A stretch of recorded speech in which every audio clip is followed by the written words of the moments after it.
Well, this isn't the surf. Sand's in the surf. The surf's back there. We are out on the Ocean Crest Pier today, and I'm going to give it a try. See if we can't catch some fish on a pier instead of the surf. Who knows? And while I'm here, I'm going to point out 10 reasons why you might want to consider the pier instead of the surf. All right, let's take a look.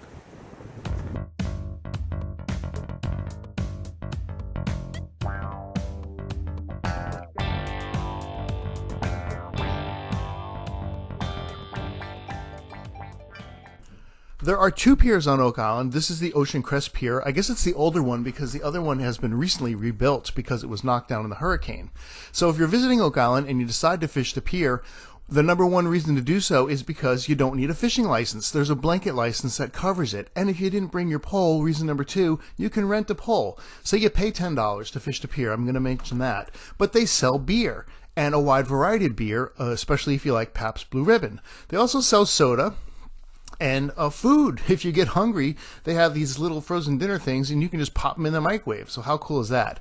And they also sell boiled peanuts, which I love. They have the hot and spicy ones and the regular ones also. Now, reason number 4, if you forgot or lost some gear, you can go and you can buy some hooks, you can buy some rigs, whatever you need. It's all sitting right there. They even have bait there too, and ice cream. So not in the same cooler. Now, I do love the surf, but people have told me the reason they like the pier better is because there's no sand, there's no wading, and there's no swimmers out in front of you, which is kind of fun. Also, the pier itself is structure, so you don't have to worry about fishing holes. Fish are going to be around the structure of the pier itself, which is kind of cool. So believe it or not, that's 8 good reasons to fish the pier already. Well, let me give you 2 more. Number 9, there's a cleaning station. So when you catch your bounty of fish, as this guy did, you can just clean them right there. You don't have to take them home all nasty. Look at that, a nice pompano, a couple of trout. He was doing really well. Now, my neighbor Mike came with me. He fished the pier a lot. I don't. And you can see he's very successful. Look at the size of this fish. So I asked him what he was doing to catch fish, which brings me to number 10, community. There's a lot of people on the pier and they don't mind sharing knowledge with you for the most part. So I asked Mike, how do these guys catching these big fish across from us? And he said they're using this popping cork thingamabobby, which I don't know if that's the right name, but that's just what I'm going to call it because it looked like a popping cork. It's a float and about 18 inches of line beneath it. They had a treble hook and live shrimp, and you can see the fish here. That's the rig right there. You can see the line, and then the treble hook is in the fish's mouth, and that's a ribbon fish. I've never caught a ribbon fish before, so that was really cool.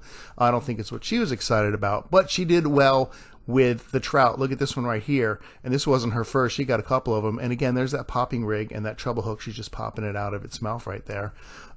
So good for them. They were using live shrimp. I was using dead shrimp, so I was not doing as well. I was also fishing the left side of the pier, and they were fishing the right side of the pier, so I don't know if that makes a difference or not.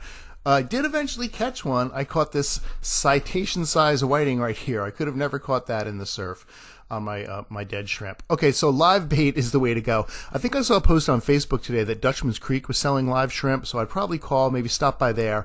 Bring live shrimp if you're going to go to the pier. That'll make the $10 worth it.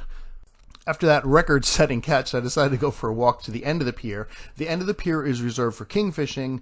They keep their bait in this big bucket of water. I thought I'd see some, but it's kind of dirty. And this is a typical king fishing setup right here. So if you're not familiar with it, that's what's happening right there.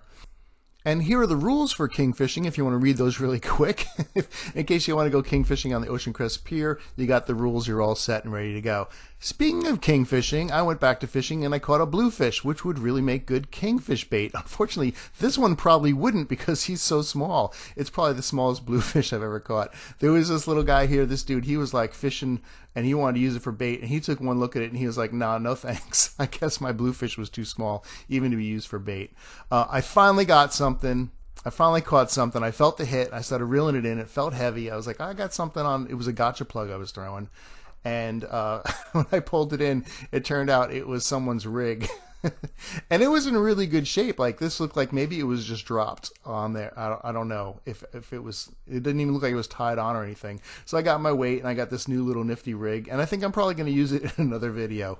All right, Mike finally got a decent fish with the cut shrimp we were using right here. He got himself a whiting, and this is going to be the big catch of the day. So good for Mike. He got one. I'm going to stress again, if you're going to go fishing on the pier, grab yourself some live shrimp. And I think you'll do well, and it's kind of fun. And let me give you one more bonus tip. They've got a bathroom. So there you go. That's the biggest reason to fish the pier. The bathroom is worth the $10.